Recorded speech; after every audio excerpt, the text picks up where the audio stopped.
Hey there, it's Tiffany Stewart, your Texas Realtor. I specialize in the Round Rock and Pflugerville area in Texas, the Austin metro area. And I get a lot of first-time buyers that say, hey, I want to buy a house, but I don't really know how to do that. So I thought I would just share a couple minutes on the beginning steps of buying a house. Step number one, when I talk to a first-time home buyer, I say, okay, that sounds great. Let's schedule a meeting to get together so I can explain kind of just the general process of how things work so you'll know what to expect, and call a lender. Those are the first two steps. Meeting with me just so I can explain the process, and call a lender. The lender call is going to tell you, hey, can you get approved? Can you even buy a house? They are going to ask you some general questions like, have you filed tax returns for the past couple years?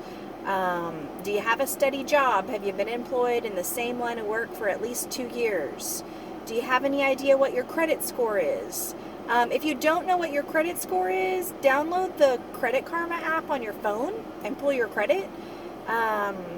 And that way you can at least give them a general idea.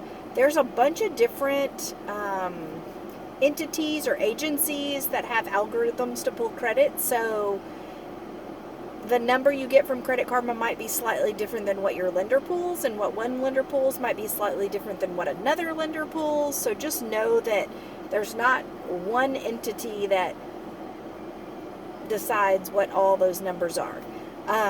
There are 3 major credit entities, Equifax, Experian, and something else. And those will be what your lender's looking at. But there are a bunch of different companies that have algorithms to determine those numbers. But if you have a general idea, that's helpful. And then I should make a whole nother video on credit score and things you can do to make your credit score better. So maybe I'll do that in the future. Okay, so lender, they're going to ask you some stuff. They're going to tell you to fill out their online application. Every lender's application is slightly different. Some will take you 10 or 20 minutes. Others might take you 30 or 45 minutes. You're going to need to provide the lender with your tax returns and things of that nature. Number 2, meeting with me. So the process. The process is we talk to a lender, we see if you can get approved. We want you to get that pre-qual or pre-approved letter. Once you get set up, I can set you up on a home search, and I can email you houses, kind of like when you go to Zillow or Trulia or Realtor.com or one of those websites. The beauty of me setting you up on that more custom search is that we can put in your specific criteria, so you're not having to do a search and look through all those houses on websites and then not know if those houses are available or not. Some of those websites are really outdated and their data's old. And so, like, for the longest time, Zillow, when people would say they found it, I'm like, let me even see if it's available. Zillow for ages has been very unreliable in what's really available and not available.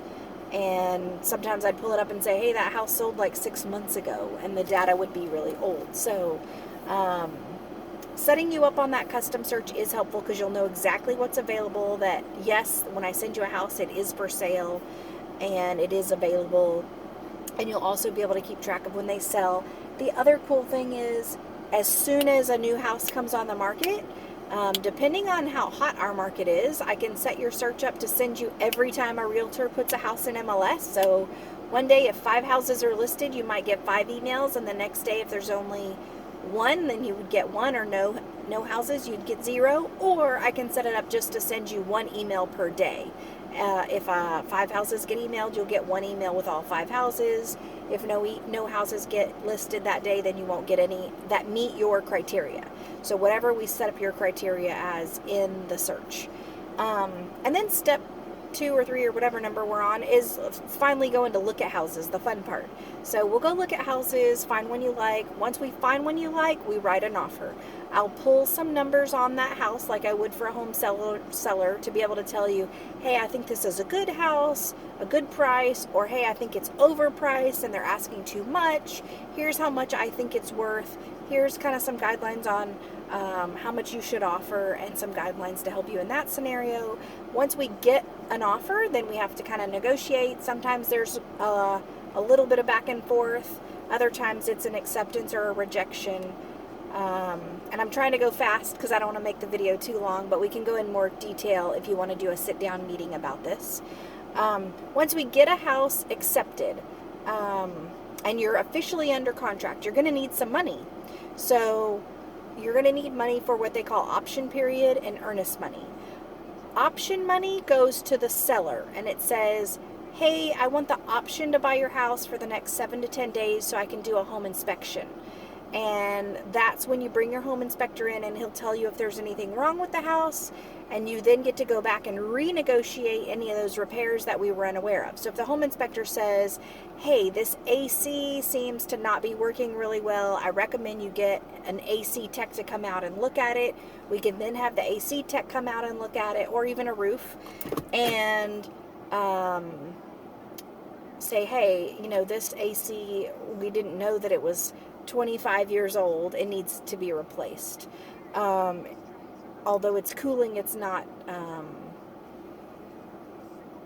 efficient, and it's not working as well as it could be. So we can use those that time to negotiate, especially even like for a roof, AC, hot water heater, all that kind of stuff. And then once that period's over, the earnest money is kind of like a deposit. So when you are renting at your house or apartment or wherever you may be coming from, you typically have to pay a deposit of $1,000, $1,500, $2,000, whatever. You put down that money for your deposit, and that money goes towards your closing costs. So whatever you would have had to pay at closing to buy the house, that's what you're going to put down as your earnest money. It's typically 1% of your sale price. So if you're buying a $200,000 house, then your earnest money would usually be around $2,000. In a really hot market where houses are selling quickly, the more money you can put down for earnest money, the better your chances are of getting that house. So in a hot market, if you're buying a $200,000 house, I might say, hey, if you have $5,000, let's put $5,000 down for your earnest money. I've had people who are buying $500,000 houses and $500,000 houses, and we put $20,000 down for earnest money. Because we want that home buyer or seller to know that we are a serious buyer and we want their house. We're not planning to back out. Whatever issues come up with their negotiation of repairs, we want to try to work that out, and we're not just going to flake out and move on. So there's different tactics for negotiating as well. So once you get through that first 7 or 10 days, I say 7 to 10, it's negotiable. Sometimes in a hot market, we might say 3 or 4 or 5 days option period. Or if you're buying commercial property, if you're a first-time commercial buyer, which is, they're probably not watching this video, but if they were, that option period might be 30, 60, or 90 days or more. Commercial is very different. What else can I tell you? Once you get through that period, then we go into appraisal.